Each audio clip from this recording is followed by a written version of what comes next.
Hi guys, welcome back to another video from Car Help for You. So in today's video, as you can see, we're working on the engine, and what we're going to be doing is changing the inlet manifold along with this, which is what's it called? It's called throttle valve. That's what it's called, yeah, throttle valve. And the reason we're doing this is someone's been in before us. And if you look down here, this is the old part here, and what you can see here is there's a lot of epoxy. Now, when I was doing this, the reason I didn't make a video is a lot of our connectors, which are just around here, were damaged. Our brake servo pipe, which runs along the back, that was also damaged. This had a lot of silicone on it, a lot of screws were missing, a lot of bolts were missing. So I didn't make the video of how to dismantle it because I didn't have to dismantle that much to actually get through to it. Obviously, you will have to. That's why I'm going to show you roughly of what to do. Now, the symptoms on this car, where it was revving itself extremely rough, so it had a very rough idle. Every now and again it had next to no idle and it would conk itself out. Now, the person who's been on this car before, what they've done is they've accidentally put two holes through the body here. So if we grab this and put it to the side over here, if you look carefully through there, you can just make out them two holes there. So we've got, if I put the camera down there, sorry about that, it's a bit hard to show it on the light and the camera at the same time. So we've got one hole there and we've got one hole there. If I hold the light like that, you can actually see it a bit better. So what that was doing is it was actually letting air mix, and it wasn't doing it properly. And obviously with the brake servo pipe, which is just this wiggly one that we've got to push to the sides down here, the brake pedal was next to nothing, so it was a very hard brake pedal, practically non-existent, and that's connected into the servo, which is just into the back over here. Now, unlucky for us, it's not just a pipe on this end, it's a pipe on that end, and it goes in, so we've got to have to change the entire thing, which is another video within itself. However, since I've got it all stripped, I'm going to show you here. Just zoom out of the engine a little bit. You do have to have quite a lot of the engine out. But if I do go to the side here, you can see we've just got one off to the side here and we've got another piece to the side there. You don't exactly need to have it perfect. Now, as long as you're not damaging the bodywork, you're good to go. Now, I do know a mechanic would charge a decent amount of money for this, so it is something that you might be tempted to do yourself. As long as you've got the right tools and a bit of patience, it is easy to do. So what I'll do is I'll put the old one back into the place where it should be. As you can see, it is nothing happened there. That didn't make no difference because everything's already broken in this car.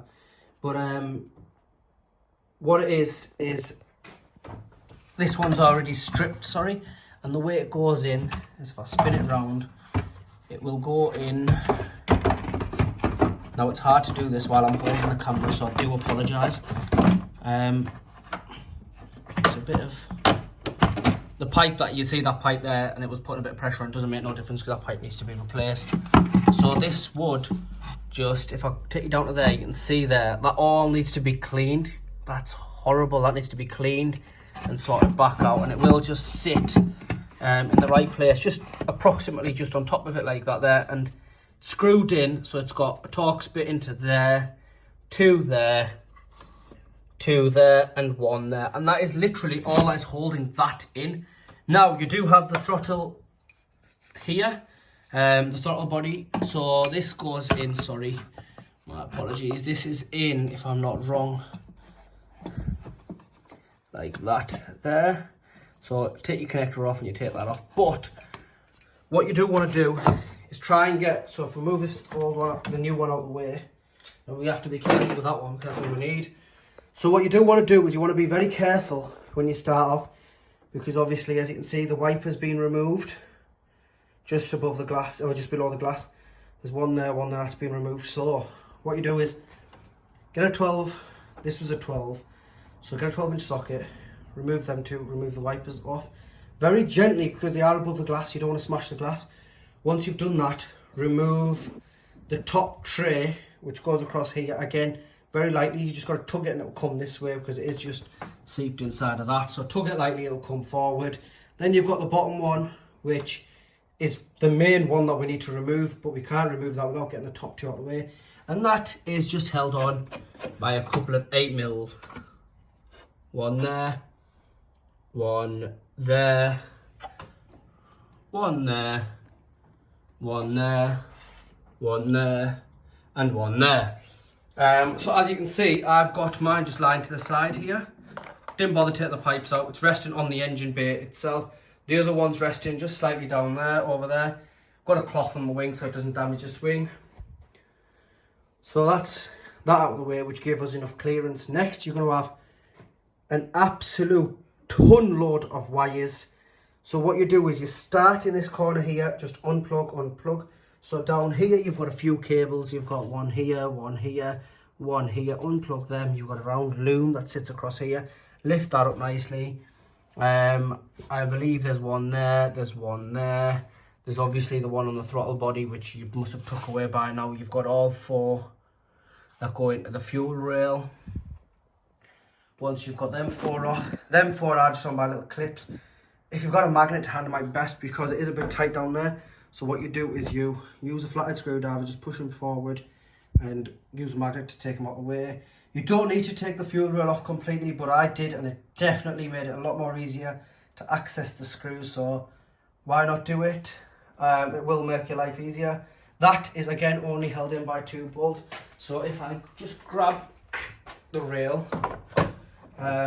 just so I can show you guys.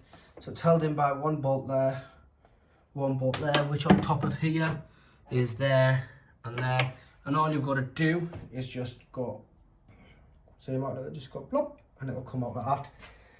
It's really not a hard one. That's been replaced, so not bothered. I can throw it to the other side of the world for all I care. Right, anyway, coming across, strip the wires as much as you can, be careful, and then all you've got to do is just move them to the side. The fuel pipe, you push both clips in together, push the pipe in, and then tug it back out, and it'll come out very easy. You don't need to mess with the brake servo. Actually, sorry, you do, because that goes into the inlet as well.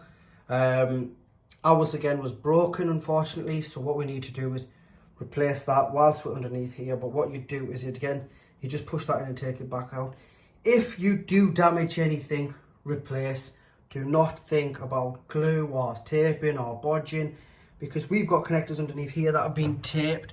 Actually, I'll actually show you one which is horrendous, because I'm not sure why anyone would think this is an acceptable fix. Just replace the part.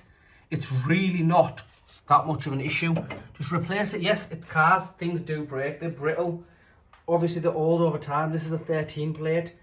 It's how many years old? It's not going to be in the mint condition I came from the dealers.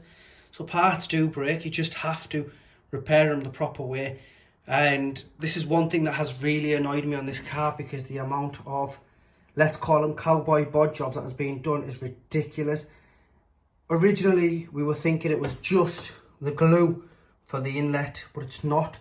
Pipes are damaged, wires are damaged, wires have been taped back together. Why? You can repair. Yes, you might have damaged a wire. I'm not sure why you would damage a wire, but let's say you have. You can always just tidy them back up and actually repair them properly. You know, heat shrink, solder, job done, looks nice.